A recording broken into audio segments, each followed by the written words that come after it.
So solving rational equations is where we get to use every thing that we've done so far. We've got addition, we're going to multiply, um, and solve equations. So when you're dealing with fractions in equations, the easiest way to do it is to just cancel out the denominators.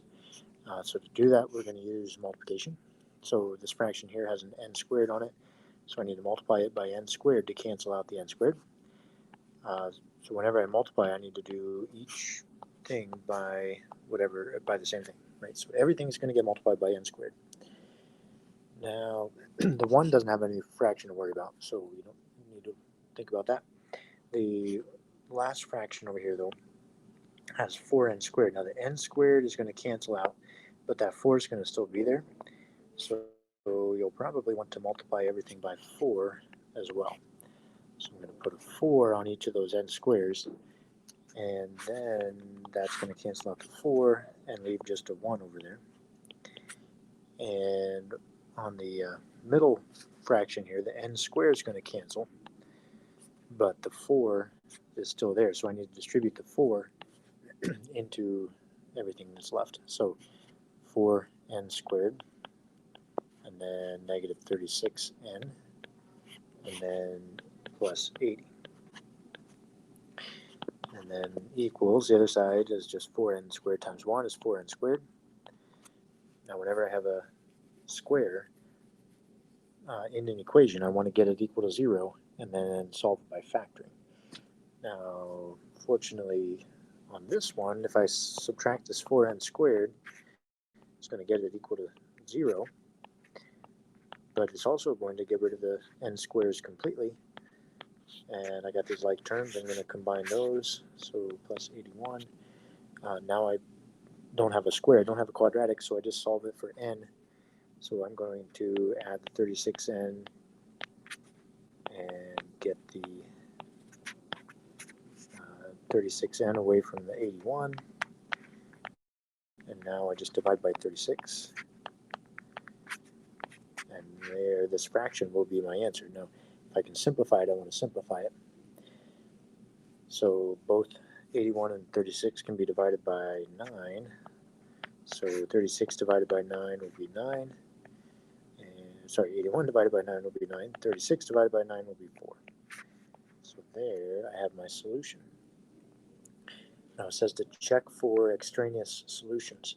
So that's where the denominator is equal to 0, which is why we bothered dealing with the excluded values previously. So if if our n value, 9 over 4, will make the denominator equal 0, then we have to throw it out. But it's not going to in this one. If you plug in n equals 9 to the 4, 9 over 4, it's not going to give you 0 in the denominator, so there are no extraneous solutions for that one.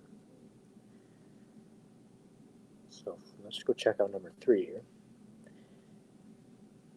So now this one has things that I can factor in the denominator, right? This can be, I can pull out an r, so if I can factor it, I want to factor it.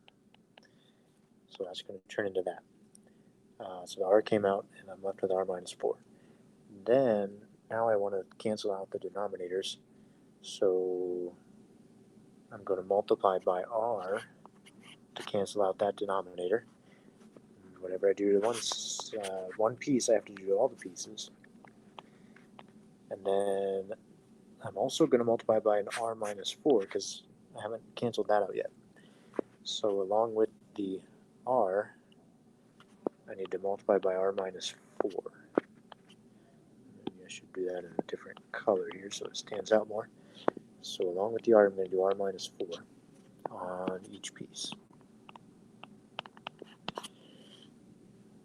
And then I go and multiply, and whatever cancels out, cancels out. So the r minus 4 cancels out in the middle. The r cancels out in the middle. On the end, the r's cancel out. And over here, nothing cancels out. So what's left here? I'm just going to write all this stuff down so we can see it better. R minus 4 and r minus 1 is still there. I've got this minus sign here, and then 1. That's all that's left in the middle fraction. And then on the equal side, I have r times r minus 4. Okay, so now I want to solve this equation. So I need to multiply everything back together, and I'm going to end up with a quadratic. So I'm going to have to get it equal to 0 and factor. So I have r squared minus r, and then minus 4r, and then plus 4. Drop the minus 1. We can combine these like terms here, there, and there. So I have r squared minus 5r plus 3. On the other side, distribute the r, and the r squared minus 4r. All right, so now we got a quadratic, so we want to get it equal to 0 and solve it.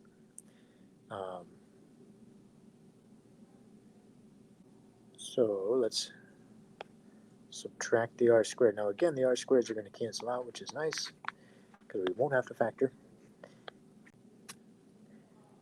And let's write what we have left here. We have negative 5r plus 3 equals negative 4r. So since the square's gone, we really don't have to get it equal to 0. We can just get the r's by themselves and then solve it. So I'm going to add the 5r here